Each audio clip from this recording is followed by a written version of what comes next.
ஒரு தேவனுடைய பிள்ளை தாழ்ந்து போகிறதுனால் உண்டாகிற ஆசீர்வாதங்களை குறித்து இன்றைக்கு பேசுவேன் என்று ஏற்கனவே உங்களுக்கு சொல்லியிருந்தேன். அந்த வார்த்தையின்படியே ஆண்டவர் என்னுடைய இருதயத்தை அந்த வார்த்தைகளை கர்த்தர் கொடுத்தார்.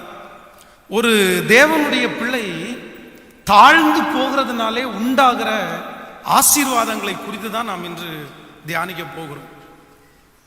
வேதம் தாழ்மையை மிகவும் கவனமாய் கவனிக்கிறது. தாழ்மை உள்ளவனுக்கு ஆண்டவர் கிருபை அளிப்பார் என்று வேதம் சொல்கிறது.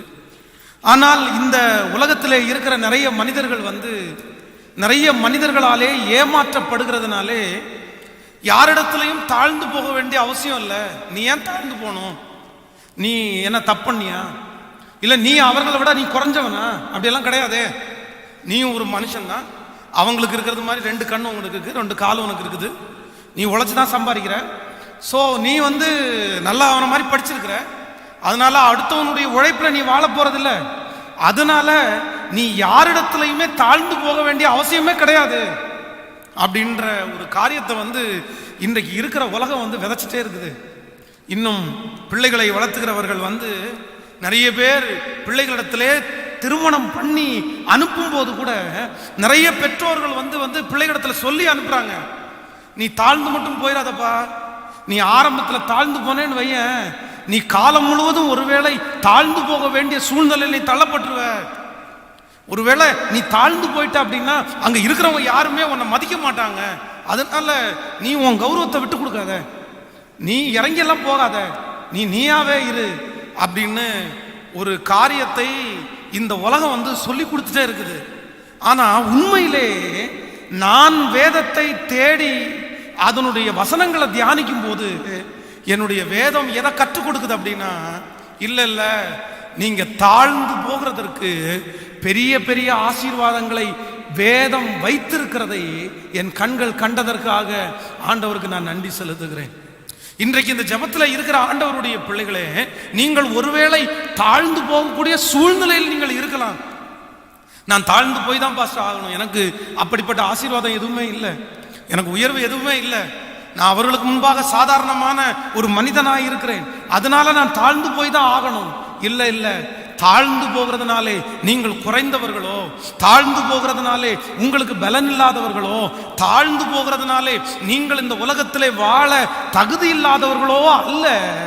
நான் நம்புறேன், ஒரு நாள் வரும் அன்றைக்கு தாழ்ந்து போகிறவர்கள் இந்த உலகத்திலே பெரிய பெரிய ஆசீர்வாதங்களை சுதந்திரிக்கிறதை நம்முடைய கண்கள் காணப்போகிறது. ஆமேன் சொல்லுங்கள். தேவன் எவ்வளவு பெரியவராயிருந்தும், தேவன் மகா உன்னதமானவராயிருந்தும், கர்த்தர் இந்த பூமி அனைத்திற்கும் ராஜாவாய் இருந்த போதிலும் சில காரியத்திலே ஆண்டவர் தாழ்ந்து போனதுனாலே இன்றைக்கு நம்ம எல்லாரும் ஆண்டவர் ஆராதிக்கிறதற்கு பாக்கியம் பெற்றவர்களாய் இருக்கிறோம். எத்தனை பேர் ஆமோதிக்கிறீங்க? கைகளை உயர்த்தி ஒரு ஹல்லேலூயா சொல்லுங்கள். நேரடியாக நான் செய்திக்கு நேராய் கடந்து போக ஆசைப்படுகிறேன். ஒரு தேவனுடைய பிள்ளை தாழ்ந்து போகிறதுனால் உண்டாகிற ஆசீர்வாதங்களை குறித்து நம்பர் 1 முதலாவதாக ஒரு காரியத்தை நம்ம வாசிக்க போகிறோம். எல்லாரும் எடுத்துக்கொள்ளுங்கள். யாத்திராகம புஸ்தகம் 14ஆம் அதிகாரத்தை எடுத்துக்கொள்ளலாம்.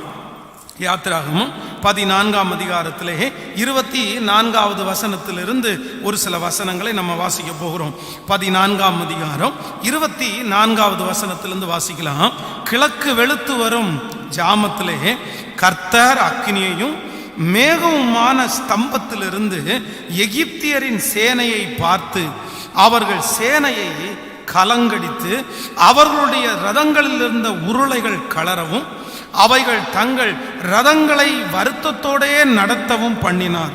அப்பொழுது எகிப்தியர் இஸ்ரவேலரை விட்டு ஓடி போவோம், கர்த்தர் அவர்களுக்கு துணை நின்று எகிப்தியருக்கு விரோதமாய் யுத்தம் பண்ணினார் என்றார்கள். இன்னொரு விஷயம் கூட வாசிக்கலாம். 25வது வசனம். அவர்களுடைய ரதங்களில் இருந்த உருளைகள் கழலவும் அவர்கள் தங்கள் ரதங்களை வருத்தத்தோடே நடத்தவும் பண்ணினார். அப்பொழுது எகிப்தியர் இஸ்ரவேலரை விட்டு ஓடி போவோம், கர்த்தர் அவர்களுக்கு துணை நின்று எகிப்தியருக்கு விரோதமாய் யுத்தம் பண்ணினார் என்றார்கள். அல்லேலூயா. ஆண்டவருடைய பிள்ளைகளே, இந்த சம்பவத்தை வேதத்திலே முன்னும் பின்னும் நீங்கள் வாசிக்கும் போது, இஸ்ரவேல் ஜனங்கள் எகிப்திலிருந்து இப்பொழுது புறப்பட்டார்கள். தன்னுடைய ஆடு மாடுகளோடும் வெள்ளியோடும் பொன்னோடும் தன்னுடைய பிள்ளைகளோடும் எல்லாவற்றோடும் இப்பொழுது எகிப்து தேசத்திலிருந்து அவர்கள் புறப்படுகிறார்கள். கிட்டத்தட்ட 400 ஆண்டுகள் அந்த எகிப்து தேசத்திலே அவர்கள் அடிமைகளாயிருந்தார்கள். ஆனால் ஒரு காலத்திலே இந்த எகிப்து தேசத்திலே தொடர்ச்சியாக 7 வருஷம் கொடிய பஞ்சம் உள்ள காலம் வந்தது. கண்டினியூவா 7 வருஷம் பஞ்சம். அந்த 7 வருஷ பஞ்ச காலத்திலே தேவனுடைய மனுஷனாகிய யோசேப்பு என்கிற ஒரு தேவனுடைய மனுஷன் அந்த சொப்பனத்துக்கு ராஜாவுக்கு அர்த்தம் சொல்லி, அங்கு இருக்கிற ஒருத்தராலும் சொப்பனத்துக்கு அர்த்தம் சொல்ல முடியவில்லை. பொதுவாக எகிப்தியர்கள் அவர்கள் இந்த சொப்பனத்துக்கு அர்த்தம் சொல்றவங்க மந்திரவாதிகள், இவர்களுக்கு அதிகமாய் முக்கியத்துவம் கொடுக்கப்படுகிற ஒரு நாடு தான் இந்த எகிப்து நாடு. ஆனா அங்க இருக்கிற எந்த மந்திரவாதிகளாலும் ராஜாவுக்கு வந்த சொப்பனத்திற்கு அர்த்தம் கொடுக்கவே முடியல. ஆனா யோசேப்பு என்கிற ஒரு தேவனுடைய மனுஷன் அந்த சொப்பனத்துக்கு அர்த்தம் சொல்லுகிறார். அர்த்தம் சொல்லுகிறது மட்டுமல்ல, அந்த அர்த்தத்திற்கான விளக்கத்தையும் சொல்லுகிறார். இப்படி எல்லாம் பண்ணீங்க அப்படின்னா அடுத்து வருகிற அந்த பஞ்ச காலத்துல நம்முடைய தேசம் தப்புவிக்கப்படும் என்கிற ஆலோசனை சொல்லுகிறார்.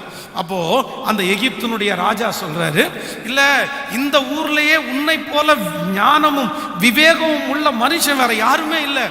அந்த பொறுப்பை நீ மட்டும்தான்ப்பா செய்ய முடியும். முழு உலகத்துக்கும் பஞ்சம் வருது. முழு உலகத்திற்கும் 7 வருஷம் அந்த பஞ்ச காலத்துல போஷிக்கிறதற்கு அந்த ஞானம் உனட்ட மட்டும்தான் இருக்குன்னு ஒரு மிகப்பெரிய ஒரு ராஜாங்கத்தை அவனுடைய கையிலே கொடுக்கப்படுகிறது. இந்த யோசேப்பு தன்னுடைய உழைப்பினால், ஆண்டவர் அவனுக்கு கொடுத்திருக்கிற ஞானத்தினால் அந்த 7 வருஷம் அவனுக்கு நல்ல ஆசீர்வாதமான காலங்களிலே வருகிற எல்லா பொருட்களையும் அவன் சவதரித்தான். பெரிய பெரிய கஜானாக்களை அவன் உண்டு பண்ணினான். அந்த பஞ்ச காலத்துல ஜனங்களுக்கு அதை விற்று மொத்த சொத்துக்களையும் இவன் பேரிலே எழுதக்கூடிய உரிமை அவனுக்கு இருக்கிறது. அவன் நினைச்சிருந்தான் அப்படின்னா அவர்கள் தன்னுடைய அந்த பொருட்களை வாங்க வரும்போது அந்த சொத்துல பாதியை தனக்காக எழுதி இருக்கலாம், தன்னுடைய ஜனங்களுக்காக எழுதி இருக்கலாம். ஆனா மொத்த சொத்தையும் அவன் ராஜாவுக்காக எழுதினான். இப்படியே எகிப்து தேசம் முழுவதும் பார்வோனுடைய கையிலே ஒப்பு கொடுக்கப்பட்டது. கொஞ்ச நாள் தாண்டினது, யோசேப்பு மரித்து போனான். யோசேப்பு மரித்ததற்கு பிறகு அவனை அறியாத ஒரு ராஜா வருகிறார். அந்த ராஜாவுக்கு தெரியும் ஒரு காலத்துல இன்னைக்கு நம்ம நல்லா இருக்கிறதுக்கு காரணம் யோசேப்பு என்கிற ஒரு மனிதன். அவங்க தான் நம்மளை காப்பாத்தினாங்க, அவங்க தான் நமக்கு சொத்தை எல்லாத்தையுமே ராஜாவுக்கு கொடுத்தாங்க. எல்லா நன்றிகளையும் மறந்து இஸ்ரவேல் ஜனங்களை அடிமைப்படுத்த ஆரம்பித்தார்கள். 1 வருடம் 2 வருடம் அல்ல, கிட்டத்தட்ட 400 ஆண்டுகள் அவர்களை அடிமைப்படுத்தினார்கள். இப்போ ஆண்டவர் மோசே என்கிற ஒரு ரட்சகனை எழுப்புகிறார். கிட்டத்தட்ட இஸ்ரவேல் ஜனங்கள் பலுகி பெருகி ஒரு பெரிய கூட்டமாக இருக்கிறார்கள். குறைஞ்சது 20 லட்சம் ஜனங்களுக்கும் அதிகமான பேர் இருக்கிறார்கள். மோசையை எழுப்பின உடனே இந்த ஜனங்களெல்லாம் ஒருவேளை நினைச்சிருக்கலாம், இத்தனை நாள் அவங்கள்ட்ட நம்ம தாழ்ந்து போனோம், இத்தனை நாள் அவர்களுக்கு நம்ம வேலை செய்தோம், இப்போ நம்மளை வழி நடத்துறதுக்கு ஒரு தலைவர் வந்துட்டாரு, நம்ம எல்லாருமே பட்டயத்தை ஆயத்தப்படுத்துவோம், எல்லாருடைய கையிலையும் அருவாட்களை கொடுங்க, அவ்வளவுதான், நம்ம யுத்தத்துக்கு புறப்படு பண்ணி ஆண்டவர் நம்ம கூட வருவாரு, அவங்களை எல்லாரும் அழிச்சிருவோம் அப்படின்னு அந்த தீர்மானத்தை எடுக்காமல் இஸ்ரவேல் ஜனங்களுடைய தலைவனாகிய மோசேயும் அந்த பார்வோனுக்கு முன்பாய் தாழ்ந்து போனார்கள். எங்களை அனுப்பிடுங்க, நாங்க போனோம், எங்க ஆண்டவருக்கு ஆராதனை செய்வதற்காக போனோம், நாங்க இங்க இருக்கிறதற்காக வரல, எங்களுடைய தகப்பனார் தான் இந்த ஊரை காப்பாத்தினாரு, பரவாயில்ல, நீங்க எங்களுக்கு செஞ்ச தீமைகள் எல்லாம் எங்களுக்கு பரவாயில்ல, எங்களுக்கு ஒண்ணுமே தர வேண்டாம், எங்களுக்கு நீங்க சாப்பாடு கொடுக்கல, எங்களுக்கு நீங்க தேசத்தை கொடுக்கல, எங்களை ரொம்ப கொடுமையாய் நடத்தினீர்கள், ஆனா இப்போ எங்களுடைய ஆண்டவரை ஆராதிக்கிறதற்கு போவோம் என்று கேட்டதற்கு பிற்பாடு கூட அந்த ராஜாவுடைய மனசு இறங்கவே இல்லை. ஆண்டவர் 10 வாதைகளை கட்டளையிட்டார், அப்பொழுதும் மனசு இறங்கல. அவருடைய இருதயத்தை கடினப்படுத்தி இந்த ஜனங்களை எல்லாம் பின்தொடர்ந்து இவர்களை அழிக்க வேண்டும் என்று வரும்போது வேதம் சொல்லுகிறது, நம்ம வாசித்த வசனம் அங்கதான் எழுதப்பட்டிருக்கிறது. அவர்கள் அந்த செங்கடலை பிளந்து இஸ்ரவேல் ஜனங்கள் நடந்து போறாங்க. பின்னாடி பார்வோனுடைய சேனை உள்ளுக்குள்ள துரத்திட்டு வருது. ஆனா இஸ்ரவேல் ஜனங்களுடைய வண்டிகளும் மாடுகளும் அந்த வழியாய் தான் கடந்து போகிறது. அவர்களுக்கு அந்த பாதை ரொம்ப ஸ்ட்ராங்கா இருக்குது. அந்த பாதையில் ஆடல் பாடலோடு கடந்து போகிறார்கள், சந்தோஷத்தோடு கடந்து போகிறார்கள். ஆனா எகிப்தியருடைய அந்த வண்டிகளுடைய உருளைகள் எல்லாம் கழண்டு அவர்கள் இப்பொழுது நடு தண்ணிக்குள்ள அந்த கடலுக்குள்ள இருக்கிறாங்க. அப்பதான் இந்த பார்வோனுடைய அந்த சேனை தளபதிகள் ஒருத்தருக்கு ஒருத்தர் பேசிக்கிறாங்க. இல்ல அந்த நீங்க 14ஆம் அதிகாரம் 25வது வசனத்தை நம்ம வாசிக்கும் போது அங்கேதான் அவர்கள் சொல்கிறார்கள். எடுத்துக்கொள்ளலாம். 14ஆம் அதிகாரத்தில் அந்த 24வது வசனத்தை மட்டும் நம்ம வாசிக்கலாம். அவர்களுடைய ரதங்களிலிருந்து உருளைகள் கழலவும் அவர்கள் தங்கள் ரதங்களை வருத்தத்தோடே நடுத்தவும் பண்ணினார். அப்பொழுது எகிப்தியர் இஸ்ரவேலை விட்டு ஓடி போவோம், கர்த்தர் அவர்களுக்கு துணை நின்று எகிப்தியருக்கு விரோதமாய் யுத்தம் பண்ணினார் என்றார்கள். ஹல்லேலூயா. கர்த்தர் அவர்களுக்கு துணை நின்று, கர்த்தர் அவர்களுக்கு துணை நின்று இந்த யுத்தத்தை நடத்துகிறார் என்றார்கள். நான் நம்புறேன், முதலாவதாக இந்த வார்த்தையை குறித்து தியானிக்கும் போது ஆண்டவர் என்னுடைய இருதயத்திலே பேசின ஒரு வார்த்தை, ஒரு தேவனுடைய பிள்ளை ஒரு இடத்திலே தாழ்ந்து போகிறதுனுடைய ஆசீர்வாதம் என்ன தெரியுமா? நீங்க நினைச்சா அங்க தாழ்ந்து போக வேண்டிய அவசியம் இல்லை. ஒருவேளை இஸ்ரவேல் ஜனங்களைப் போல உங்களுக்கும் ஆள்பலம் இருக்கிறது, உங்களுக்கும் பணபலம் இருக்கிறது, உங்களுக்கும் மனபலம் இருக்கிறது. ஆனா நீங்கள் அவர்களுக்கு முன்பாய் தாழ்ந்து போகும்போது ஆண்டவர் கொடுக்கிற முதல் ஆசீர்வாதம், நான் நம்புறேன், உங்களுக்கு துணையாய் ஆண்டவர் எழும்பி நிற்பேன் என்று கர்த்தர் வாக்கு கொடுக்கிறார். கைகளை உயர்த்தி ஒரு ஹல்லேலூயா சொல்லுங்கள். இன்றைக்கு இந்த சத்தத்தை கேட்கிற அன்பு தேவனுடைய பிள்ளையே, நான் தாழ்ந்து போகிறதுனால எனக்கு என்ன லாபம் இருக்கிறது? நான் தாழ்ந்து போகிறதுனால எனக்கு என்ன பயன் இருக்கிறது? ஆண்டவர் நான் தாழ்ந்து போகிறத பார்க்கிறாரா? எத்தனை ஆண்டுகளாய் நான் தாழ்ந்து போகிறேன். நான் தாழ்ந்து போக இவங்க என்ன கஷ்டப்படுத்திட்டே இருக்கிறாங்களே, இவங்க என் தலை மேல வேலையை சுமத்திட்டே இருக்கிறாங்களே. தாழ்ந்து போகாத எத்தனையோ ஜனங்களை அவர்கள் சந்தோஷமாய் நடத்தும் போது தாழ்ந்து போகிற நான் மட்டும் ஏன் இப்படி இருக்கணும்? எனக்காக யாராவது ஒருத்தர் பேச மாட்டாங்களா? எனக்காவது யாராவது ஒருத்தர் சொல்ல மாட்டாங்களா? இப்படிப்பட்ட அங்கலாய்ப்பு உங்களுடைய இருதயத்திலே இருக்குமையானால் சர்வ வல்லவராகிய ஆண்டவர் உங்களுக்கு வாக்கு கொடுக்கிறார். தாழ்ந்து போகிற உங்களை மனிதர்கள் அற்பமாய் நினைத்தாலும், தாழ்ந்து போகிற உங்களை மனிதர்கள் உதவி செய்ய வராவிட்டாலும், சர்வலோகத்தின் நியாயாதிபதியாய் இருக்கிற கர்த்தர் உனக்கு துணை நின்று எதிரியை கர்த்தர் அழித்து அவர்கள் கண்களுக்கு முன்பாகவே உன்னை பலுகவும் பெருகவும் பண்ணி உன்னை வெற்றியாய் நடத்துவேன் என்று வாக்கு கொடுக்கிற தேவனுக்கு கரங்களை தட்டி கர்த்தருடைய நாமத்தை, கரங்களை தட்டி கர்த்தரை மகிமைப்படுத்துவோம். சோ தாழ்ந்து போகிற ஒரு தேவனுடைய பிள்ளைக்கு கர்த்தர் கொடுக்கிற முதல் ஆசீர்வாதம் என்ன அப்படின்னா, ஆண்டவர் உங்களுக்காக எழும்பி நிற்கிறார். எத்தனை பேர் ஆமோதிக்க முடியும்? கைகளை உயர்த்தி ஒரு ஹல்லேலூயா சொல்லும். ஆண்டவர் உங்களுக்காக அவர் வழக்காடுவார், அவர் உங்களுக்காக பரிந்து பேசுவார். உங்களுக்காக வேறு யாரும் நிற்க வேண்டாம். தாழ்ந்து போகிறவனுடைய பட்சத்தில் என் ஆண்டவர் இருக்கிறவராகவே இருக்கிறார். ஆமேன் சொல்லுங்கள். இன்றைக்கு இந்த ஜெபத்தில் வந்திருக்கிற நீங்க எனக்கு தாழ்ந்து போக வேண்டிய அவசியம் இல்லைன்னு யாரும் நினைக்க வேண்டாம். இன்னைக்கு இருக்கிற இந்த உலகத்தில் இருக்கிற நிறைய பேர் ஒருவேளை தாழ்ந்து போகாமல் நாங்க இப்படி இருந்ததுனால தான் ஆசீர்வதிக்கப்பட்டிருக்கிறோம் அப்படின்னு அவர்கள் உங்களுக்கு முன்பாக சொன்னாலும், நான் ஆண்டவரை ஏற்றுக்கொண்டப்பா, நான் ஆண்டவருடைய பிள்ளைப்பா, கர்த்தர் எனக்கு என்ன சொல்றாரு அப்படின்னா, என் கணவன் இடத்துல தாழ்ந்து போயிரு, என்னுடைய மனைவியினிடத்துல தாழ்ந்து போயிரு, என் சொந்த காலத்துல தாழ்ந்து போயிரு, என் வேலை ஸ்தலத்துல தாழ்ந்து போயிரு. ஒருவேளை உங்களுக்கு உதவி செய்கிறதுக்கு யாருமே வராவிட்டாலும் நமக்காய் பரிந்து பேசுகிறதற்கு கர்த்தர் எழும்பி நிற்கிறவராய் இருக்கிறார். ஆமென் சொல்லுங்கள். இந்த வசனத்தை வாசித்துக் கொண்டிருக்கும் போதே ஆண்டவர் இன்னொரு வசனத்தை கூட ஞாபகப்படுத்தினார். நீங்கள் ஆதியாகமம் 26ஆம் அதிகாரத்தை எடுத்துக்கொள்ளுங்கள். ஆதியாகமம் 26ஆம் அதிகாரம் 24வது வசனத்திலிருந்து நம்ம வாசிக்கலாமா? 24வது வசனத்திலிருந்து வாசிக்கலாம். அன்று ராத்திரியிலே கர்த்தர் அவனுக்கு தரிசனமாகி, நான் உன் தகப்பனாகிய ஆபிரகாமின் தேவன், பயப்படாதே, நான் உன்னுடனே கூட இருந்து என் ஊழியக்காரனாகிய ஆபிரகாமின் நிமித்தம் உன்னை ஆசீர்வதித்து உன் சந்ததியை பெருக பண்ணுவேன் என்றான். அங்கே அவன் ஒரு பலிபீடத்தை கட்டி கர்த்தருடைய நாமத்தை தொழுது கொண்டு அங்கே தன் கூடாரத்தை போட்டான். அவ்விடத்தில் ஈசாக்கின் வேலைக்காரர் ஒரு துறவை வெட்டினார்கள்.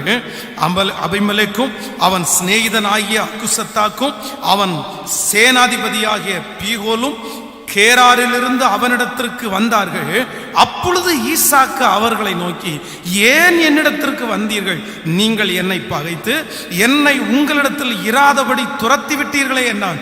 அதற்கு அவர்கள், நிச்சயமாய் கர்த்தர் உம்மோடே கூட இருக்கிறார் என்று கண்டோம், ஆகையால் எங்களுக்கும் உமக்கும் ஒரு ஆணை ஏற்பாடு உண்டாக வேண்டும் என்று நாங்கள் நிர்ணயம் பண்ணினோம். ஆமென் சொல்லுங்கள். தேவனுடைய பிள்ளைகளே, இங்கே ஈசாக்கை குறித்து நம்ம வாசிக்கிறோம். இந்த சம்பவம் எல்லாருக்கும் தெரிந்த சம்பவம்.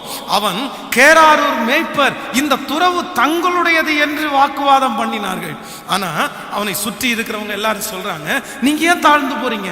நீங்க எதற்காக தாழ்ந்து போகணும்? அது உங்க அப்பாவுடைய சொத்து, அது உங்களுடைய சொத்து, அது உங்களுடைய தகப்பனார் எடுத்து போட்டது. அதனால அவர்கள் யாருமே இந்த இடத்துல சொந்தம் கொண்டாட வேண்டிய அவசியமே இல்லை. அவசியமே இல்லை. நமக்கு என்ன எதுவுமே தெரியாத? நம்ம அவங்களோட வாதாடலாம், நம்ம அவர்களோட வழக்காடலாம். எத்தனையோ பேர் ஏசேக்கிலே ஈசாக்கோடு சொல்லி இருக்கலாம், சித்னாவிலே அந்த ஈசாக்கோட சொல்லி இருக்கலாம். ஆனா ஏசேக்கிலையும் சித்னாவிலையும் இந்த ஈசாக்கு தாழ்ந்தே போனான். பரவாயில்லப்பா, நீங்க இந்த இடத்துல இருந்து துரத்தினா நான் இன்னொரு இடத்துக்கு போறப்பா, நீங்க இந்த இடத்துல இருந்து துரத்தினா இன்னொரு இடத்துக்கு போறப்பா. ஆனால் அவன் தாழ்ந்து போகிறதை பார்த்து அவன் கூட யாருமே போக முடியாதுப்பா. அவன் ஒரு வெகுளியான பையன், அவனோட போனா நம்ம தான் கஷ்டப்பட்டு வருவோம். அவன் திரும்பவும் தாழ்ந்து போயிடுவான்ப்பா. யாராவது ஒருத்தர் பேசினா சரின்ட்டு போயிடுவான். அப்படின்னு சுற்றி இருக்கிறவங்க யாரும் அவனுக்காக வழக்காடுவதற்கு யாரும் வராம இருக்கலாம். ஆனா என்னுடைய ஆண்டவர் அமைதியா இல்லை, என்னுடைய ஆண்டவர் சும்மா இல்லை. தாழ்ந்து போகிற ஈசாக்குக்காக யார் வழக்காடினான்னா கர்த்தரே வழக்காடினார். கர்த்தரே எழுந்து நின்றார். இப்போ அவர்கள் எல்லாரும் சொல்றாங்க, நீ எங்களை விட்டு தூரத்துல போய் உங்க பலத்தால் ஆசீர்வதிக்கப்பட்டேன்னு சொல்லல, நீ திறமையினால சம்பாரிச்சா அப்படின்னு சொல்லல. எப்பா, நாங்க இவ்வளவு தூரம் உன்னை துரத்தியும் நீ எங்கள்கிட்ட தாழ்மையா தான் போன. உனக்காக யாருமே வந்து எங்களிடத்துல வக்காலத்து வாங்கல, உனக்காக யாருமே வந்து எங்களிடத்துல பேசல. ஆனா நாங்க ஒண்ணு கண்டுபிடிச்சோம். உனக்காக யார் வழக்காடினா அப்படின்னா கர்த்தர் உனக்காக வழக்காடினார். கர்த்தர் உனக்காக நியாயம் தீர்த்தார். கர்த்தர் உன்னோடு கூட இருக்கிறார். கர்த்தர் உனக்காக எழும்பி நின்றார் அப்படின்னு கர்த்தர் உம்மோடு கூட இருக்கிறார் என்கிறதை கண்டோம் என்று சொல்லுகிறார்கள். நான் தீர்க்க தரிசனமாய் சொல்லுகிறேன், இந்த ஜெபத்திலே இருக்கிற இந்த சத்தத்தை கேட்கிற என் அன்பு தேவனுடைய பிள்ளையே, நீ தாழ்ந்து போகிற இடத்திலே உன்னோடு கூட ஒருவரும் வராமல் இருக்கலாம், ஒருவரும் வராமல் இருக்கலாம். சொல்லலாம், உனக்கு இது தேவையில்லாத விஷயம்ப்பா, உனக்கு இது தேவையில்லாத விஷயம், நீ அப்படி விட்டுட்டு வந்தாதானே தெரியும், நீ அப்படி எதிர்த்து நின்னாதானே தெரியும், நீ எதிராக எழும்பினாதானே தெரியும் அப்படின்னு உங்களை எத்தனையோ பேர் அப்படி சொல்லி சொல்லி உந்தி தள்ளியும் நீங்க கர்த்தருடைய கரத்துல வச்சு, ஆண்டவரே இல்ல ஆண்டவரே, நான் அவர்களுக்கு விரோதமா போகல ஆண்டவரே, நான் அவர்களுக்கு விரோதமா பேசல ஆண்டவரே, நான் தாழ்ந்து போகிறேன்ற அந்த ஒரே ஒரு முடிவை நீங்கள் எடுத்ததுனாலே சர்வ வல்லவராகிய கர்த்தர் இன்றைக்கு வாக்கு கொடுக்கிறார். தேவன் உங்களுக்காக அந்த சூழ்நிலையிலே வழக்காடி, அந்த தேவையிலே வழக்காடி, அந்த மனுஷனுக்கு முன்பாய் கர்த்தர் உனக்காக நின்று பரிந்து பேசி அவர்களுக்காக அவர்களுக்கு முன்பாய் கர்த்தர் அவர்களை நிர்மூலமாக்கி உனக்கு உதவி செய்கிற ஒரு கர்த்தர் உண்டு என்கிறதை கர்த்தர் நிரூபிக்க போகிறார். உனக்கு துணையாய் ஒருத்தர் உண்டு, உன்னை நேசிக்க ஒருவர் உண்டு, உனக்காக பேசுகிறதற்கு ஒருவர் உண்டு, உனக்காக அவரிடத்தில் கேட்கிறதற்கு ஒருத்தர் உண்டு என்கிறதை கர்த்தர் நிரூபிக்க போகிறார். எத்தனை பேர் ஆமோதிக்கிறீங்க? கைகளை உயர்த்தி ஒரு ஹல்லேலூயா சொல்லுங்க. பக்கத்தில் இருக்கிற கருத்தை பிடிச்சு சொல்லுங்க. நீங்க தாழ்ந்து போகிறதுனால உண்டாகிற முதல் ஆசீர்வாதம், ஆண்டவர் உங்களுக்காக நிற்பார், ஆண்டவர் உங்களுக்காக எழும்புவார். சொல்லுங்க, கர்த்தரே நிற்கிறவர். ஹல்லேலூயா. விசுவாசிக்கிறீங்களா? மனுஷன் யாரும் நீக்கலனாலும் கர்த்தரே நிற்கிறவர், கர்த்தரே நிற்கிறவர். எவ்வளோ பெரிய சந்தோஷம். கடந்த சில ஆண்டுகளுக்கு முன்பாக ஒரு பெரிய கோடீஸ்வரருடைய வீட்டிலே அவருடைய வீடனுடைய புண்ணியாச்சனைக்கு என்னை அழைத்திருந்தார்கள். அவங்க வெஸ்லி பாஸ்டருடைய சொந்தங்கள். அவர்களுக்கு கார்டு கொடுத்ததுனால எங்களுக்கும் கொடுத்தாங்க. அன்னைக்கு சின்ன ஊழியம் தான். அப்போது நான் அந்த வீட்டுக்கு போகும்போது ஒரு மிக பிரம்மாண்டமான ஒரு வீட்டை அந்த இடத்துல பார்த்தேன். அந்த மாதிரி ஒரு வீடை நான் பார்த்ததே இல்லை. அவ்வளோ பிரம்மாண்டமான வீடு. அப்பொழுது அவர் எழும்பி நின்று சாட்சி சொல்லும்போது சொன்னார், இந்த வீடை ஆரம்பிக்கும் போது என்னுடைய கையிலே பல லட்சம் ரூபாய் தான் இருந்தது. ஆனால் இந்த வீடை நான் முடிக்கும் போது 3 கோடி 3 crores 3 கோடி ரூபாய் இந்த வீட்டிற்காக மட்டும் செலவு பண்ணியிருக்கிறேன். என் ஆண்டவர் என்னை நடத்தினாரு, என் ஆண்டவர் என்னை உயர்த்தினார் அப்படின்னு அவர் சாட்சி சொன்னார். எனக்கு ரொம்ப ஆச்சரியமா இருந்துச்சு. ஆச்சரியமா இருக்கும்போது என்னுடைய பக்கத்துல இருக்கிற ஒருத்தர் அவருடைய சாட்சியை பற்றி உங்களுக்கு தெரியுமா அப்படின்னு என்கிட்ட ஒரு சாட்சி சொன்னார். அவர் கோயம்புத்தூர்ல இருந்தார். அவருக்கு ஒரு அண்ணன். அப்போ இந்த அண்ணன் என்ன பண்ணிட்டார் அப்படின்னா, தன்னுடைய தகப்பனாரையும் தாயாரையும் அண்ணன் தன்னுடைய வீட்டிலே வச்சு மிக அழகாய் அவர்களை பார்த்து கொண்டார். அவர்களுக்கு சாப்பாடு கொடுக்கறது, அவர்களுக்கு மெடிசன் காரியத்தை கொடுக்கறது. அது மட்டும் இல்ல, தம்பியை குறித்து ரொம்ப மோசமான வார்த்தைகளை தன்னுடைய தகப்பனாருடைய இருதயத்தில் விதைச்சாரு. பாருங்கப்பா, நீங்க இவ்வளவு உடம்பு நல்லா இல்லாம இருக்கிறீங்கன்னு நான் தம்பிகிட்ட சொன்னேன். அவன் பார்த்தானா, ஒரு 8 பார்த்தானா, ஒரு ஃபோன் பண்ணி உங்களை விசாரிச்சானா? இல்லை. பாருங்களேன், அவன் 1 ரூபா கொடுக்குறானா, ஒரு ஹார்லிக்ஸ் வாங்கிட்டு கொடுக்குறானா அப்படின்னு தன்னுடைய சகோதரனை குறித்து தன்னுடைய தகப்பனார் தாயாருக்குள்ள ஒரு பெரிய கசப்பை விதைச்சிட்டாரு. திடீரென்று தன்னுடைய தகப்பனாருடைய அந்த வயது போன காலத்தில் அவர் தன்னுடைய சொத்துக்களை 2 பேருக்கும் கொடுக்கணும்னு வந்தார். அப்போ இந்த சாட்சி உங்களுக்கு சொல்லியிருக்கிறேன். ஒரு 50 சென்ட் இடம் ரொம்ப ஒரு அவுட்டரான ஒரு இடத்துல இருந்துச்சு. ஒரு 10 சென்ட் பக்கத்தில் காந்திபுரத்துக்கு பக்கத்தில் இருந்துச்சு. இவர் சின்ன மகன் மேலே பயங்கரமான வெறுப்பு. நம்ம இவ்வளோ தூரம் இருந்து இவன் பார்க்கவே இல்லையே, இவன் விசாரிக்கவே இல்லையே. அவனை கூப்பிட்டு, இதை பாருப்பா, நான் 2 பேருக்கும் சரிசமமாக பங்கிட்டு கொடுக்குற போகிறதில்ல. நீ அந்த 50 சென்ட் நீ வச்சுக்கோ, இந்த 10 சென்ட் நம்முடைய தம்பிக்கு தான், அண்ணனுக்கு தான் நான் கொடுப்பேன். இது பல கோடி ரூபாய் மதிப்புடையது, ஆனா அது பல லட்சங்கள் மதிப்புடையது. இவருடைய மனைவி சொன்னாங்களாமா, ஏங்க அமைதியா இருக்கிறீங்க, நீங்களும் அவருடைய வயிற்றுல பிறந்த பிள்ளைதான். சரி, உங்க அப்பாவையும் அம்மாவையும் வச்சு பார்த்ததுக்கு ஒரு 10 லட்சம் ரூபாய் எக்ஸ்ட்ரா வாங்கிக்கிட்டோம், இல்ல 20 லட்சமே எக்ஸ்ட்ரா வாங்கிக்கிட்டோம். ஆனா இவ்வளவு கோடிகள் டிஃபரெண்ட்ல நீங்க வாங்குறது ரொம்ப தப்பு. நீங்க பையன் தானே, நீங்க கேஸ் போடலாம். என்னென்னமோ வார்த்தைகளை சொன்ன போதுல அந்த நபர் அவங்க மனைவிட்ட சொல்லியிருக்கிறாரு, ஏமா, எங்க அப்பா எனக்கு கொடுக்கக்கூடிய ஆசீர்வாதம் கொஞ்சமோ சின்னதோ பெருசோ அது எனக்கு போதும். ஆனா எனக்கு பரலோக தகப்பன் இருக்கிறார். என் பரலோக தகப்பன் நினைச்சாருன்னா எங்க தகப்பனார் தர்றதை விட 1000 மடங்கு எனக்கு தருவாரு. அதனால நீ கவலைப்படாத. நீ ஏன் கவலைப்படுற? ஆண்டவர் நமக்கு என்ன கொடுக்கல, நமக்கு என்ன குறை இருக்குது அப்படின்னு தன்னுடைய மனைவியை அமைதிப்படுத்தினார். ஒரு மிகப்பெரிய ஆச்சரியம், ஆண்டவர் ஒரு பெரிய அற்புதம் செஞ்சு அந்த 50 சென்ட் இருக்கிற இடத்துல ஒரு பெரிய பைபாஸ் ரோடு ஒன்று கவர்மெண்ட் சாங்ஷன் பண்ணி இந்த இடத்தை விட பல மடங்கு அதிகமான லாபத்திற்கு அந்த இடம் விற்கிறதற்கு கர்த்தர் உதவி செய்தார். அப்பதான் அவர் சொன்னாராமா, எனக்காக என் அப்பாவிடத்துல ஒரு சொந்தக்காரங்க கூட பேசல, ஒருத்தர் கூட போய் பேசல. எங்க அப்பாவோட சொல்லி, நீங்க செய்யறது தப்புங்க, நீங்க செய்யறது தப்பு, 2 உங்க பசங்க தானே, என்னமோ உங்களை பார்க்கலனாலும் கொஞ்சம் கொடுக்கலாமே அப்படின்னு எத்தனையோ சொந்தக்காரங்கள் இருந்தும் ஒருத்தர் கூட பேசல பாஸ்டர், ஒருத்தர் கூட பேசல. எனக்காக அங்க வழக்காடவோ என் நியாயத்தை எடுத்து சொல்வதற்கோ ஒருவரும் இல்லை. ஆனால் என்னுடைய தாழ்மையை பார்த்து, என்னுடைய குறைவை பார்த்து எனக்காக யார் எழும்பி நின்னான்னா, என்னுடைய பரலோக தகப்பனாகிய என் சொந்தக்காராகிய இயேசு எனக்காக எழும்பி நின்று என்னை ஆசீர்வதித்து இன்றைக்கு எதிரியை பார்க்கலும் என்னை மிகவும் பெருக பண்ணி இருக்கிறார். ஆமென் சொல்லுங்க. இந்த ஜெபத்தில் இருக்கிற என் ஆண்டவருடைய பிள்ளைகளே, நமக்கு நேச்சராகவே ஒன்று வரட்டும். என்ன வரட்டும் அப்படின்னா, ஆண்டவரே தாழ்ந்து போகக்கூடிய கிருபையை எனக்கு தாங்கப்பா. தாழ்மை உள்ளவனுக்கு கர்த்தர் கிருபை அளிக்கிறார். ஒருவேளை நீங்கள் தாழ்ந்து போகிறதுனாலே அவங்க ஜெயிக்கிறவர்களாய் தெரியலாம், அவங்க கண்ணுக்கு நீங்க தோற்று போறவங்களா தெரியலாம், அவங்க கண்ணுக்கு உங்களுக்கு பலன் இல்லாதவர்களாய் தெரியலாம். நீங்க அதை குறித்து எதுவும் கவலைப்படாதீங்க.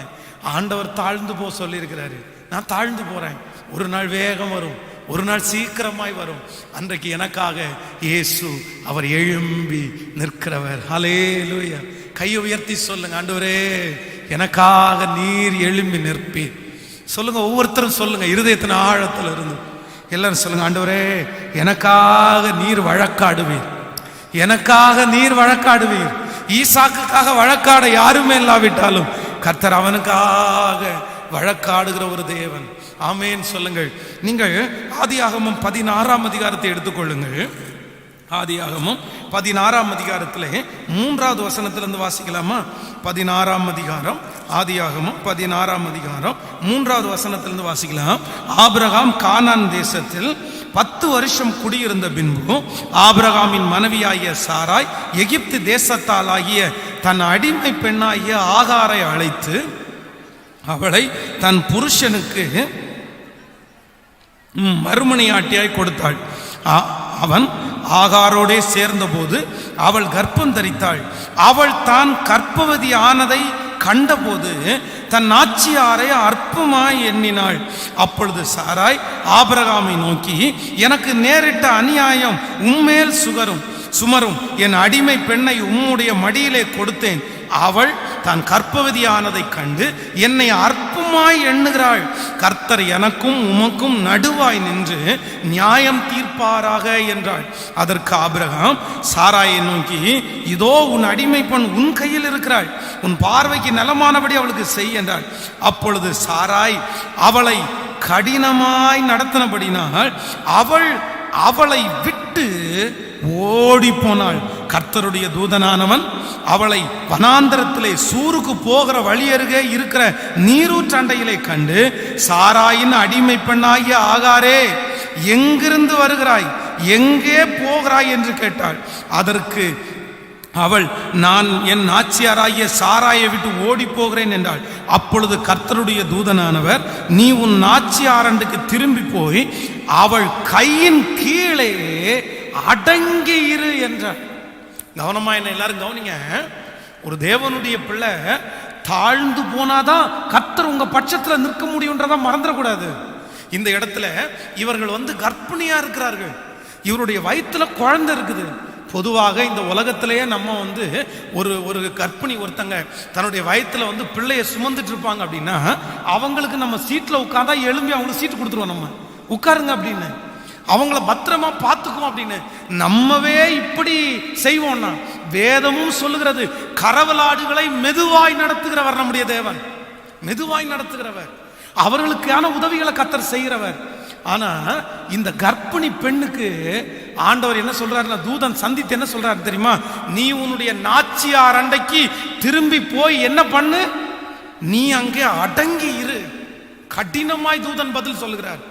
காரணம் வேற எதுவும் இல்லை, தன்னுடைய நாச்சியாரை இவள் என்னன்னா அற்பமா எண்ணுங்க. நான் இப்ப ஆசீர்வதிக்கப்பட்டேன்பா, நான் உயர்ந்துட்டேன், எனக்கு இப்ப பதவி கையில வந்துருச்சு, எனக்கு இப்ப பணம் வந்துருச்சு, இப்ப உன்னை விட நான் தான் அதிகமா சம்பாதிக்கிறேன், உன்னை விட இப்ப நான் தான் அழகா இருக்கிறேன், உன்னை விட எனக்கு தான் ஆள் பழக்கம் அதிகமா இருக்குது, அதனால நான் உங்ககிட்ட தாழ்ந்து நான் போக வேண்டிய அவசியமே இல்லை அப்படின்னு இந்த சாராய் தாழ்ந்து போகாததுனாலே ஆண்டவரே அவளுக்கு துணை நிற்க முடியல.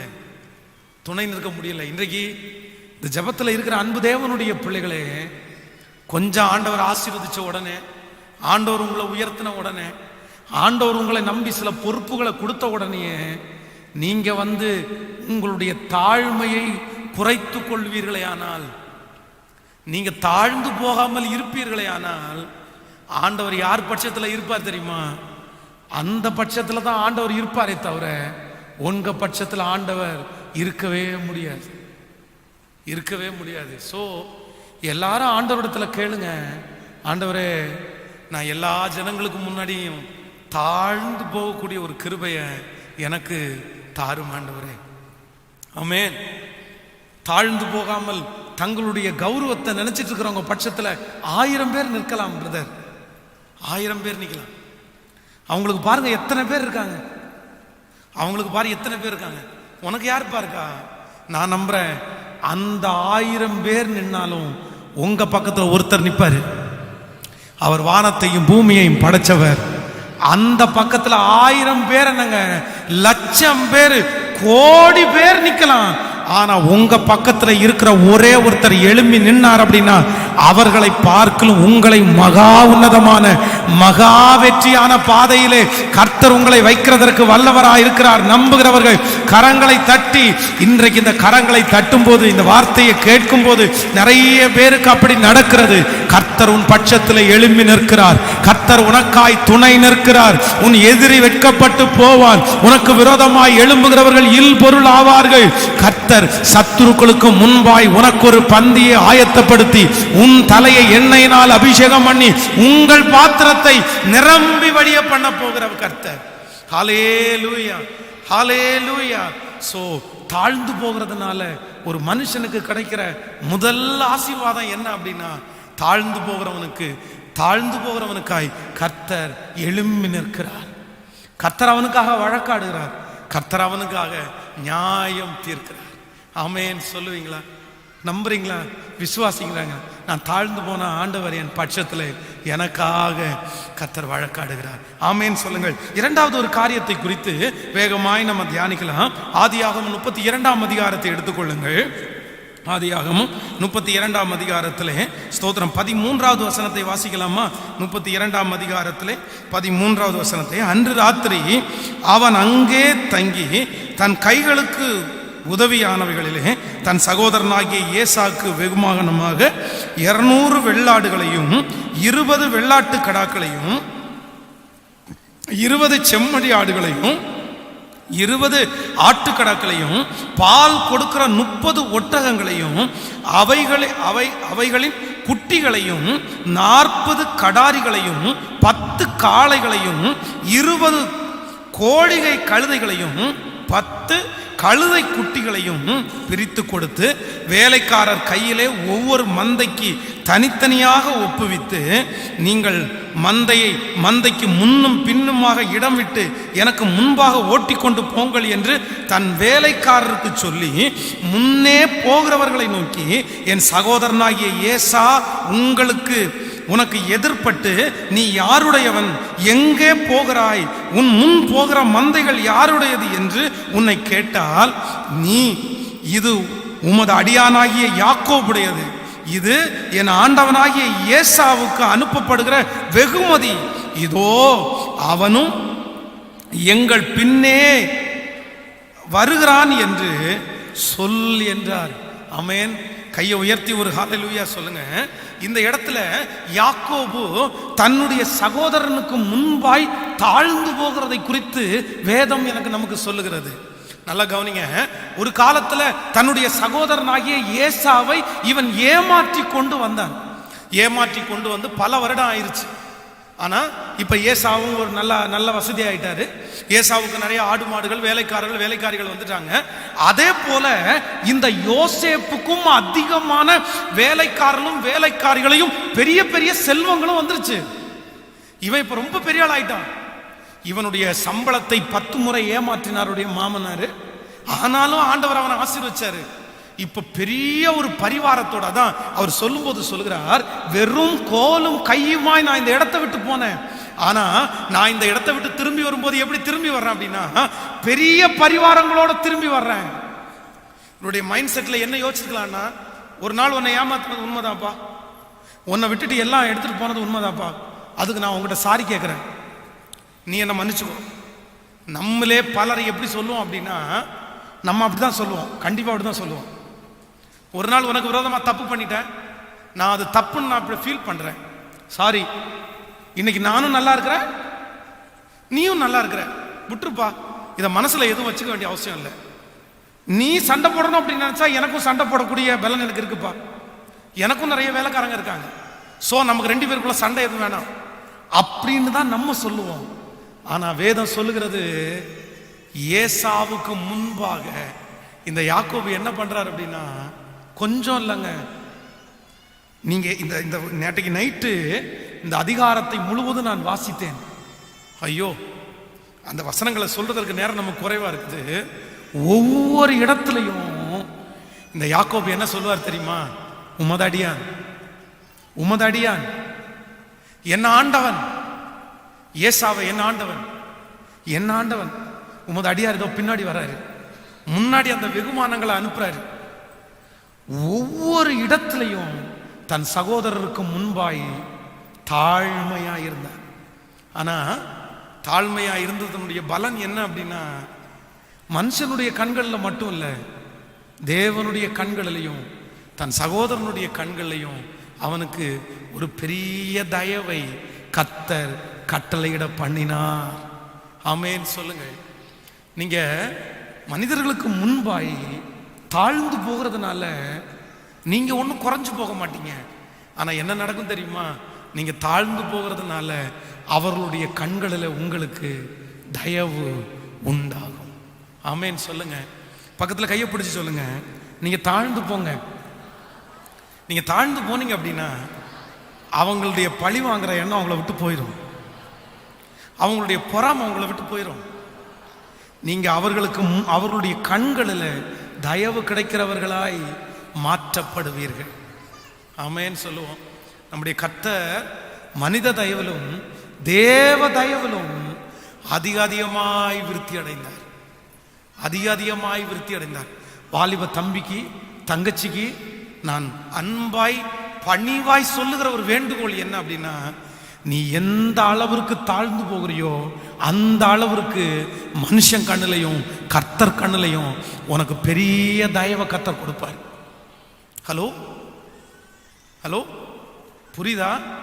ஆனா நிறைய வாலிப தம்பி தங்கச்சிக்கு தாழ்ந்து போகவே முடியல, தாழ்ந்து போகவே இல்லை. அம்மாவை வேசின்னு கூப்பிடுறவங்க இருக்கிறாங்க, அப்பாவை நீ என்ன பெரிய இவனா அப்படின்னு கேட்கிறவங்க இருக்கிறாங்க. அம்மாவுக்கு தாழ்ந்து போறதில்ல, அப்பாவுக்கு தாழ்ந்து போறதில்ல, மேனேஜருக்கு தாழ்ந்து போறதில்ல. தாழ்ந்து போகிற குணம் இன்றைக்கு இருக்கிற நிறைய பிள்ளைகளுக்குள்ள குறைஞ்சே போயிடுச்சுங்க. நான்லாம் இறங்கி போக மாட்டேன். நான் ஏன் இறங்கி போறேன்? நான் எதுக்கு இறங்கி போகணும்? இறங்கி போக மாட்டேன். தாழ்மை உள்ளவனுக்கு கர்த்தர் கிருபை அளிக்கிறார், கர்த்தர் கிருபை அளிக்கிறார். எந்த வாலிப தம்பிக்காக தங்கச்சிக்காக ஆண்டவர் பேசாருன்னு தெரியல. நீங்க உங்க அம்மா அப்பாவுக்கு எவ்வளவு தாழ்ந்து போறீங்களோ அதுதான் உன் எதிர்காலத்தினுடைய வெற்றி, அதுதான் உன் எதிர்காலத்தினுடைய உயர்வு, அதுதான் எதிர்காலத்தினுடைய உயர்வு.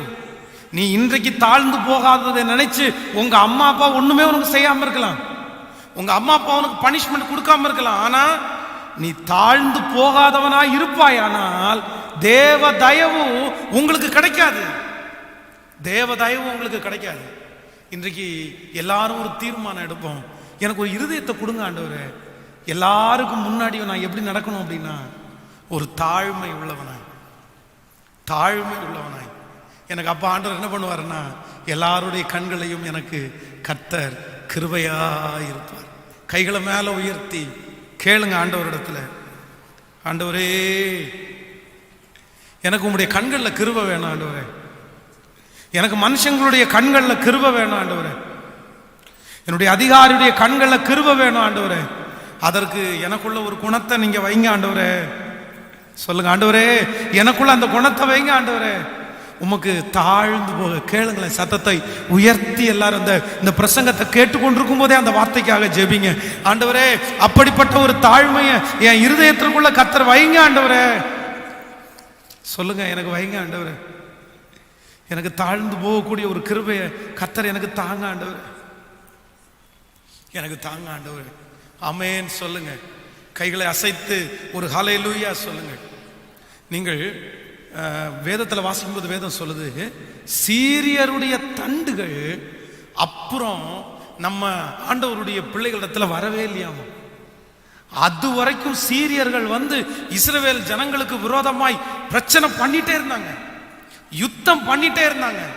ஆனா தீர்க்கதரிசி அவருடைய கண்கள் எல்லாம் குருட்டாட்டம் பண்ண வச்சு ராஜாவினிடத்துல கொண்டு போய் கண்களை இப்ப திறக்கிறாரு.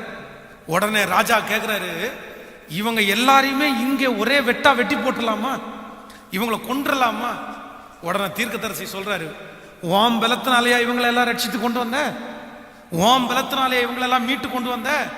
இல்ல இல்ல, இவங்களுக்கு ஒரு தீங்கும் செய்யக்கூடாது. என்ன பண்ண தெரியுமா? இவங்களுக்கு எல்லாருக்கும் விருந்து பண்ணு. எல்லாருக்கும் விருந்து போட்ட அடுத்த வசனம் சொல்லுகிறது, சீரியருடைய தண்டுகள் அப்புறம் தேவனுடைய பிள்ளைகளுக்கு விரோதமா வரவே இல்லை. அந்த நாட்டு ராஜாவினுடைய கண்கள்ல தயவு கிடைச்சிருச்சு.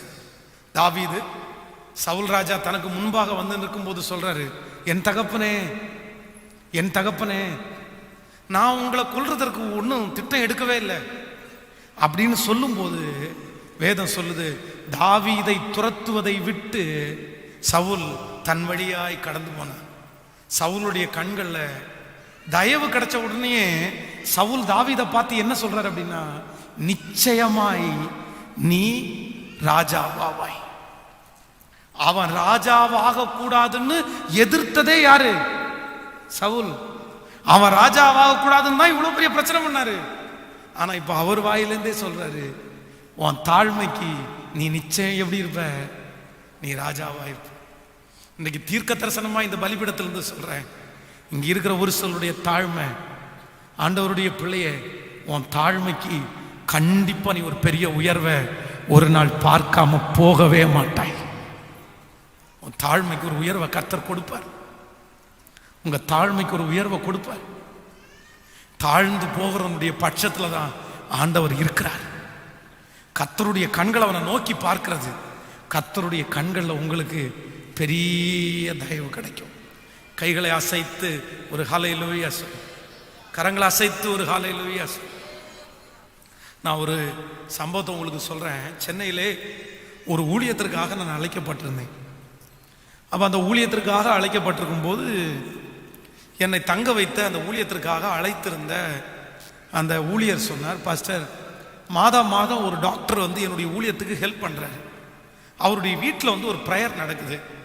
அதில் வேணா நான் ஃபோன் பண்ணி பேசுகிறேன், நீங்கள் வந்து அந்த டாக்டர்ஸுக்கு எல்லாத்துக்குமே வந்து நீங்கள் வந்து ஒரு மணி நேரம் பேச முடியுமா அப்படின்னு கேட்டார்.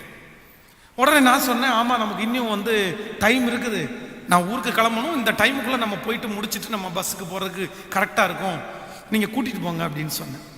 உடனே அவரும் ஃபோன் பண்ணி கேட்டுட்டு, இந்த மாதிரி புதிய ஒரு ஊழியக்காரர் வர்றார், அவர் பிரசங்கம் பண்ணுவார்னு சொன்ன உடனே அவர்களும் வரவேற்றார்கள். நான் போனால் அந்த கீழே ஹாஸ்பிட்டல், மேலே வீடு. ஹாஸ்பிட்டலுக்கு கீழே ரொம்ப காஸ்ட்லியான எல்லா காருமே 50 லட்சத்துக்கு மேலே உள்ள கார் தான் அங்கே நின்றுருக்குது உள்ளுக்குள்ளே. நான் உள்ளே போகிறேன், ஜோம் பண்ணிகிட்டே போகிறேன். நான் இப்படி ஜிப்பா வீசி போட்டு தான் போகிறேன். போய் உட்கார்ந்த உடனே என்ன நினச்சாங்களோ தெரில, என்னை பார்த்த உடனே அவங்க வந்து அவங்களுடைய ரியாக்ஷன் அதுக்கு பிறகு வந்து வித்தியாசமாக இருந்துச்சு. அவங்க வந்து என்னை ஏற்றுக்கொள்கிற ஒரு மனப்பக்குவத்தில் எனக்கு இல்லை அப்படின்றத தெரிஞ்சுக்கிட்டேன். அப்போ வந்து எனக்கு ஒரு பல ஆண்டுகளுக்கு முன்பாக இது எனக்கு ஒரு மணி நேரம் தரேன் அப்படின்னு சொல்லியிருந்தாங்க. ஆனால் ஒர்ஷிப்பு நடத்திட்டு இருக்கிற இடத்துல போய் அவர் ஒருத்தர் பேசுகிறாரு. அவர் இன்னும் ஒர்ஷிப்பு கொஞ்சம் நேரம் லென்த்தாக நடத்த ஆரம்பிச்சிட்டாரு. உடனே என் பக்கத்தில் இருக்கிற பாஸ்டர் வந்து என்கிட்ட சொல்கிறாரு, இன்னும் இவ்வளோ நேரம் நடத்துனீங்கன்னா உங்களுக்கு எப்போ கொடுப்பாங்க அப்படின்னு பேசுகிறாரு. கொடுப்பாங்க பாஸ்டர் அப்படின்னு நான் சொல்கிறேன். திடீர்னு வந்து இன்னொருத்தர் பிரசங்கம் பண்ணுறாரு அவரே.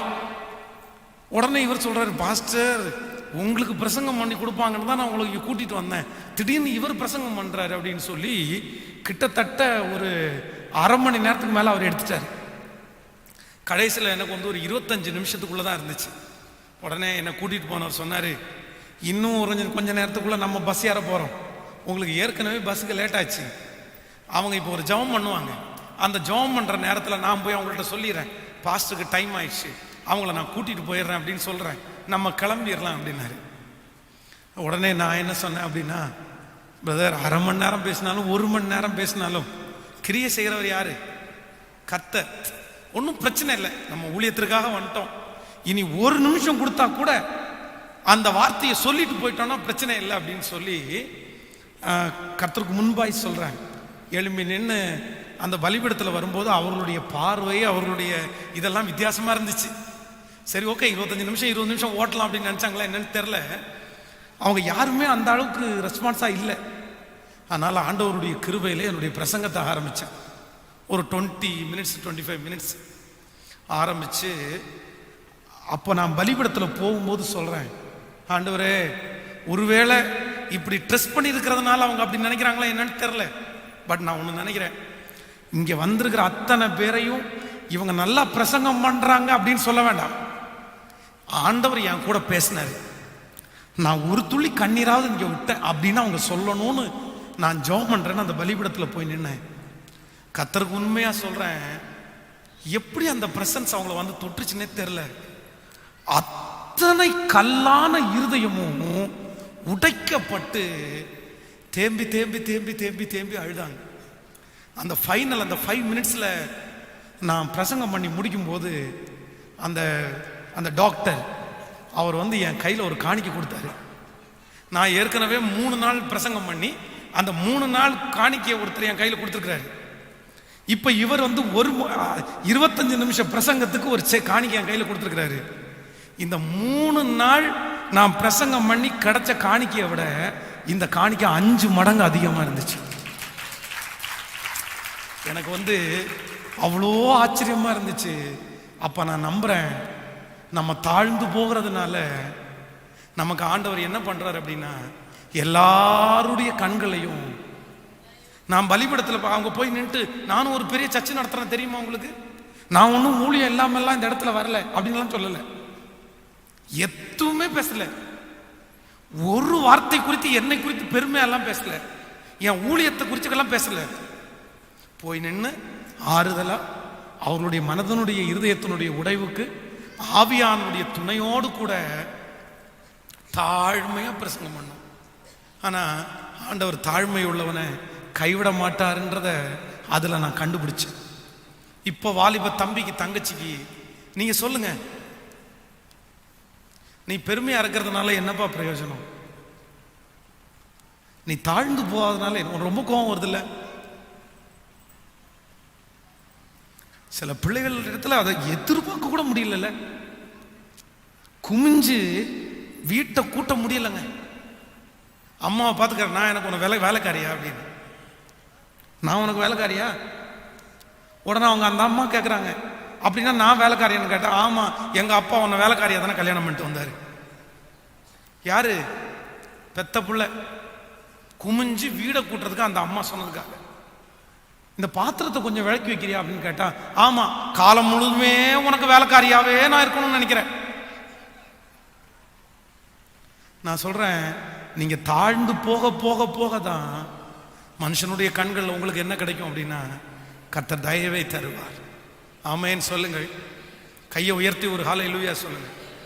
என் வாழ்க்கையில எத்தனையோ பெரியவங்களை நான் சந்திச்சிருக்கிறேன்.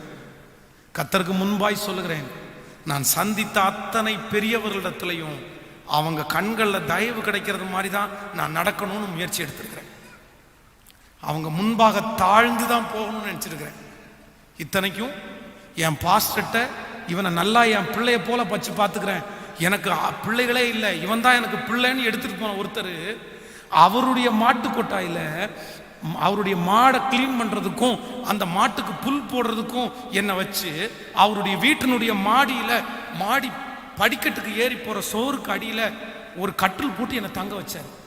என் பாஸ்டருக்கு இந்த விஷயம் தெரியவே தெரியாது. எங்க பாஸ்டர் வந்து அவரை என்னை வந்து பிள்ளையா நடத்துறாரு அப்படின்னு நினைச்சாரு. நான் அந்த படிக்கட்டுக்கு அடியில் வச்சு கட்டில் போட்டு நைட்டு கொசுக்கடியில் தூங்கினேன். ஆனா எங்க பாஸ்டர் ஒரு நாள் அந்த வீட்டுக்கு எதிர்ச்சியா வந்தாரு. கண்டுபிடிச்சு கோவம் வந்து அவரை பிடிச்சி திட்டிட்டு நீ வா அப்படின்னாரு. ஆனா வந்து நான் போய் அடுத்த நாள் அவரிடத்துல போய், நீங்க இது வரைக்கும் என்ன நல்லா பார்த்ததுக்கு நன்றி அப்படின்னு சொல்லி அவர்கிட்ட ஜெபம் பண்ணிட்டு தான் அந்த இடத்த விட்டு கடந்து வந்தேன்.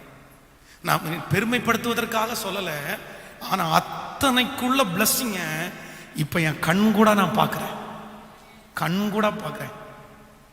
கொஞ்சம் உங்களுடைய பேச்சில், உங்களுடைய நடக்கையில், உங்களுடைய பார்வையில் உங்களுக்கு என்ன வேணும் அப்படின்னா சொல்லுங்க, அது நேச்சராகவே உங்களுக்குள்ள வரட்டும்.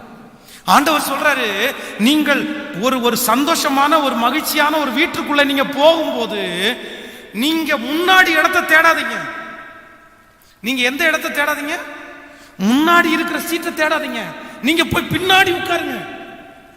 நீங்க அதிகாரம் உள்ளவங்க தான், நீங்க முன்னாடி உட்காரக்கூடிய திறமை உள்ளவர்கள் தான், நீங்க முன்னாடி உட்காரக்கூடிய பெரிய பதவியில் உள்ளவங்க தான். ஆனா நீ போய் என்ன பண்ணணும்? பின்னாடி உட்காரு. அந்த ஃபங்க்ஷன் நடத்துற அந்த வீட்டினுடைய எஜமானன் உங்களை பின்னாடி இருக்கிறத பார்த்து உங்க கையை பிடிச்சி அவரு கொண்டு எங்க வரணுமாமா சொல்லுங்க, முன்னாடி உட்கார வைக்கணும். அதான் தாழ்மை. இப்ப கையை உயர்த்தி ஆண்டோடத்துல கேளுங்க, உங்க தாழ்மை எனக்கு தாங்க ஆண்டவரே, தாங்க ஆண்டவரே, தாங்க ஆண்டவரே, ஆமென். தாங்க ஆண்டவரே, தாங்க ஆண்டவரே. தாழ்மையுள்ளவனிடம் தங்கிடுதே கிருபை, தாழ்மையுள்ளவனிடம்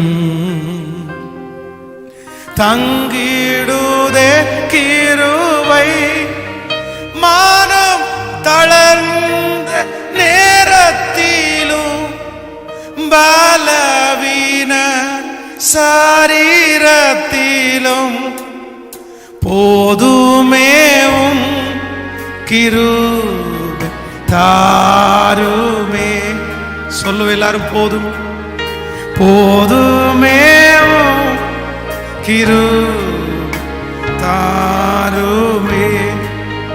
தம் கிருபை பேரிதல்லோ என் ஜீவனிலும் அதை இம்மட்டும் காத்ததுவே, இம்மட்டும் காத்ததுவே.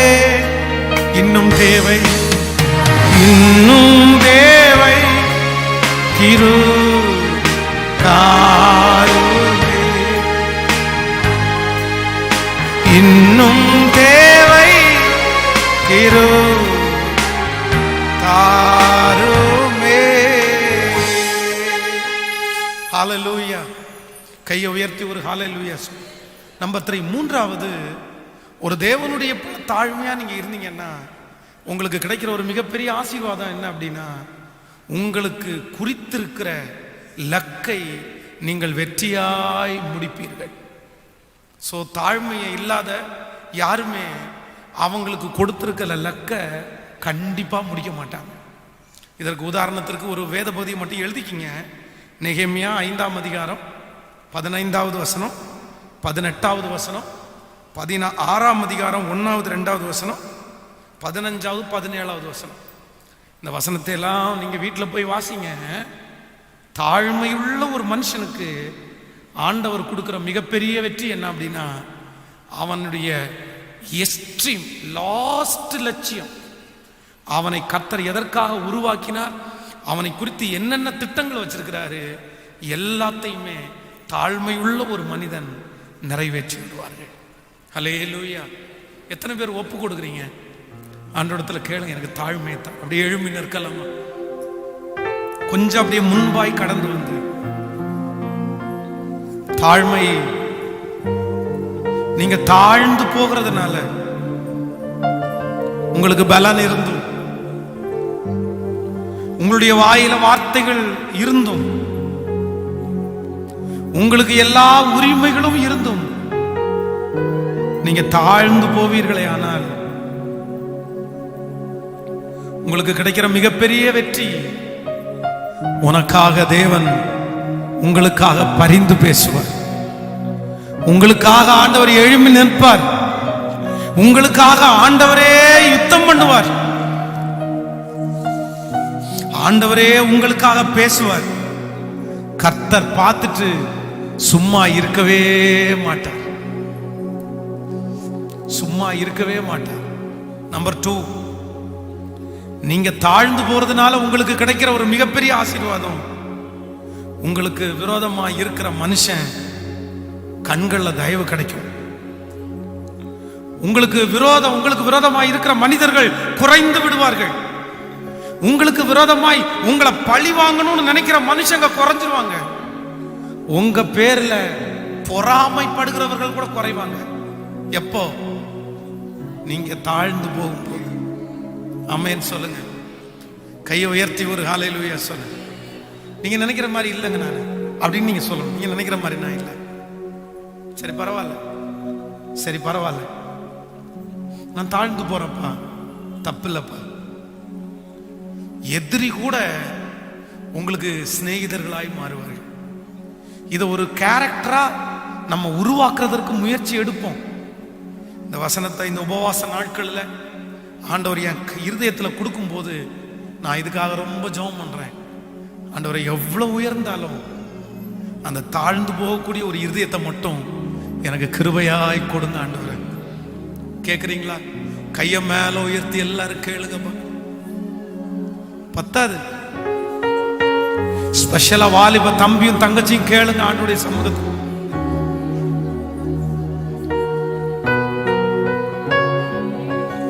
ஹalleluya. சத்தம் போட்டு ஆண்டவரத்துல கேளுங்க.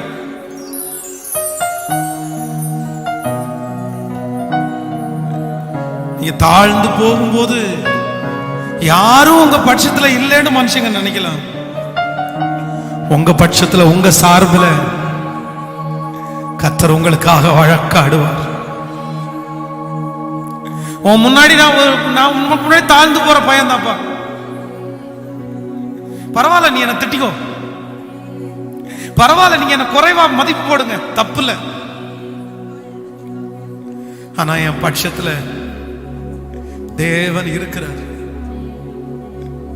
கைகளை உயர்த்தி ஆண்டவரே உங்க தாழ்மை எனக்கு கேளுங்க, தாரு ஆண்டவரே. இருதயத்தின் ஆழத்திலிருந்து சத்தமா கேளு ஆண்டவரே.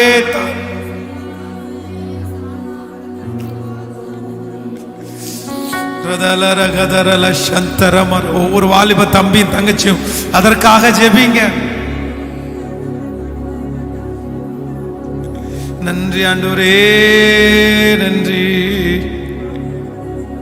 அப்படிப்பட்ட கிருபை எனக்கு வேணும் ஆண்டவரே. அந்த தயவு எனக்கு தாங்க ஆண்டவரே. எனக்குள்ள தாழ்மை குறைவாதாப்பா இருக்குது.